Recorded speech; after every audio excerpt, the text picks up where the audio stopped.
Preserved in rock. Fossils tell the story of animals that lived long, long ago. If it were not for fossils, no one would know about the dinosaurs that once walked the earth.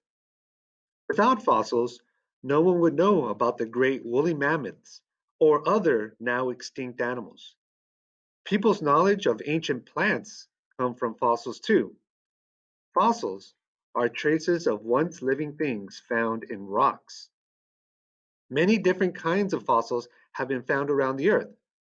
Some fossils are whole animals. The animals were buried in such a way that air could not reach their bodies. This kept their bodies from decaying. For example, many insects of long ago were trapped in the resin of ancient pine trees. After the insects were trapped, the resin hardened, was buried under trees, and became amber. The insects remained unchanged. The resin preserved them. Today, they still look very much as they did when they were trapped millions of years ago. Many museums have collections that include insects encased in amber. A few woolly mammoths have been found frozen in the far north. They were frozen in great blocks of ice left from the last ice age. Of course, these mammoths decayed very rapidly when they were broken out of their icy tombs.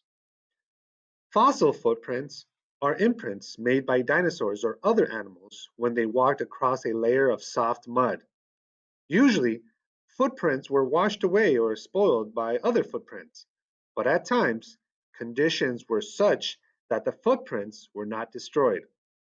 When the mud hardened into solid rock, the footprints remained. Some fossils are simply the hard parts of plants or animals that have been preserved. A fossil, for instance, may be a shell or a bone that has remained unchanged. From the tar pits of California have come great quantities of bones. The tar has preserved the bones. Some ancient bones have petrified.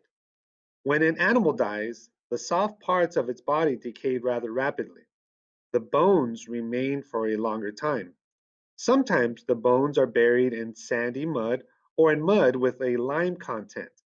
Water in the mud gradually dissolves the bone material and deposits some rock material in its place. Little by little, then, a true bone becomes a bone of stone.